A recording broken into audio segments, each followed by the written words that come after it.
جان بچانے کے لیے وقتی طور پر کفریہ کلمہ کہنا بھی جائز ہے۔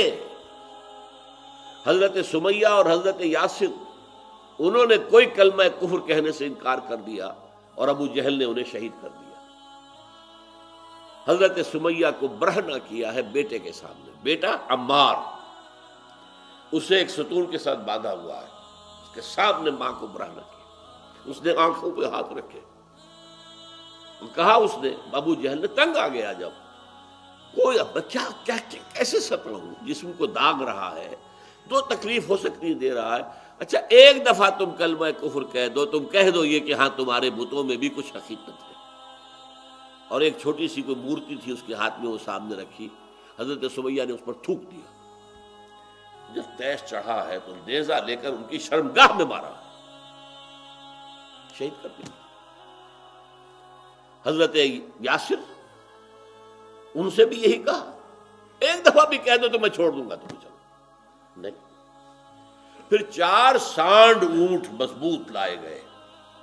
چاروں کے ساتھ رسے بندھے ہوئے، ایک رسے سے ان کا ایک بازو باندھ دیا، دوسرے سے دوسرا بازو باندھ دیا، تیسرے سے ایک ٹانگ باندھ دی، چوتھے سے دوسری ٹانگ باندھ دی، اور اونٹوں کو دوڑایا تو ان کے جسم کے پرخچے اڑ گئے۔ لیکن بیٹا جو تھا، اب دیکھیے بوڑھوں نے برداشت کیا، جوان بیٹا عمار وہ برداشت نہیں کر سکتا، اس نے کلمہ کفر کہہ کے جان بچا لی۔ لیکن پھر اتنا صدمہ ہوا کہ اپنے آپ کو ایک ستون سے باندھ لیا کہ جب تک حضور آ کر نہیں کھولیں گے میں اب یہیں پر اپنی جان دے دوں گا۔ حضور کو اطلاع ہوئی، تشریف لائے کہ ٹھیک ہے، تم نے جو کیا، جو تمہارے والدین نے کیا وہ تو بہت بلند رتبہ ہے، وہ تو بہت دور چلے گئے کامیابی میں،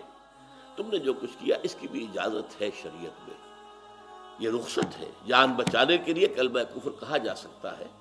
اور یہ سورہ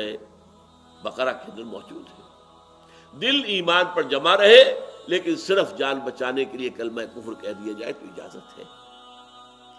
لیکن یہ کہ اس میں ڈٹے رہنا، ایمان جتنا ہوگا، جتنا یقین ہوگا کہ اگر اس سے مر جائیں گے تو سیدھے جنت میں جائیں گے، پھر خامخواہ کاہے کے لیے کلمہ کفر کہہ کے جان بچانی ہے؟ یہاں دنیا میں اور دن رہیں گے تو اور ستائے جائیں گے، اور مشکلات آئیں گی، اور امتحانات آئیں گے، اگر آج یہ بیڑا پار ہو جائے سیدھے جنت میں جائے تو اور کیا چاہیے؟ یہ یقین جتنا ہوگا اتنا ہی صبر جو ہے آپ کا قائم رہے گا، استقامت ہوگی۔ لہذا فرمایا پہلی ہدایت اتل ما اوحی الیک من الکتاب، دوسری ہدایت واقم الصلاۃ،